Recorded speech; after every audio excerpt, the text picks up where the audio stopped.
नमस्कार, जिप्सा YouTube channel में आपका स्वागत है। My name is Bhojendra Chauhan. I am working the जिप्सा at the position of fire safety faculty. आप यदि हमारे जिप्सा यूट्यूब चैनल में नए हैं, तो हमारे जिप्सा यूट्यूब चैनल को लाइक करें, सब्सक्राइब करें तथा वहाँ पे जो बेल आइकन दिखाई दे रहा है, उसको आप एक्टिवेट करें ताकि आपको जो है फायर सेफ्टी से रिलेटेड जो नोटिफिकेशन है, वो समय-समय पे मिलता रहे।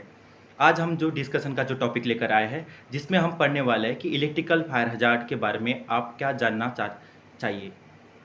तो जैसे कि हम इलेक्ट्रिकल फायर हज़ार्ड बोलते हैं, तो इलेक्ट्रिकल फायर हज़ार्ड का मतलब यही होता है कि इलेक्ट्रिकल से रिलेटेड जो आग का खतरा हमेशा बना होता है, उसके बारे में आज जान लेते हैं। इलेक्ट्रिकल फायर हज़ार्ड मतलब जहाँ पे इलेक्ट्रिकल से रिलेटेड आग लग सकती है। तो ऐसे क्या-क्या कारण हो सकते हैं, कॉजेज़ ऑफ इलेक्ट्रिकल फायर, वो सबसे पहले हम जान लेंगे। तो कॉजेज़ ऑफ इलेक्ट्रिकल फायर की यदि बात करें, तो आपका इलेक्ट्रिकल जो हमारा कंडक्टर होता है, उसमें यदि शॉर्ट सर्किट हो जाता है, जिसके तहत आपका इलेक्ट्रिकल फायर हज़ार्ड लगने का चांसेस सबसे ज़्यादा होता है। यदि आप किसी इलेक्ट्रिकल इक्विपमेंट का मिसयूज़ कर रहे हो, तो भी इलेक्ट्रिकल से रिलेटेड फायर हज़ार्ड होने का खतरा होता है।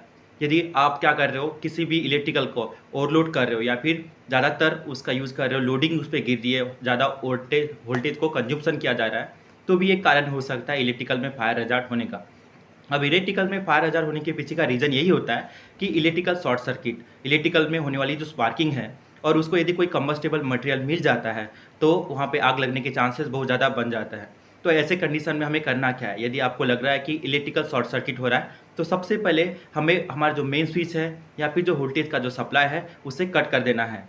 और ठीक उसी के साथ में जो इंसुलेटर का पार्ट है, उसको हमेशा रेगुलर बेसिस पे हमें चेक करना है। जो भी हमारा कंडक्टर है, उसको हम जब भी चुनाव करें, जब उसको हम यूज़ करें या फिर उसको खरीद के लाते हैं मार्केट से, उस समय उसकी क्वालिटी का हम हमेशा ध्यान रखें। हमें ये ध्यान में रखना है कि हमारा जो वायर है, इंडक्टर है या फिर जो भी हमारा इलेक्ट्रिकल इक्विपमेंट है, क्या हमारे जितना भी वोल्टेज हमारे घर में प्रोवाइड किया जा रहा है, उसके बेसिस पे वो सही होगा, वो क्वालिटी बेस्ड होगा। ये सारी चीज़ों का यदि हम ध्यान रखते हैं, तो इलेक्ट्रिकल से रिलेटेड जो फायर हज़ार्ड होने का जो चांसेस है, उससे हम बचाव कर सकते हैं। Thank you.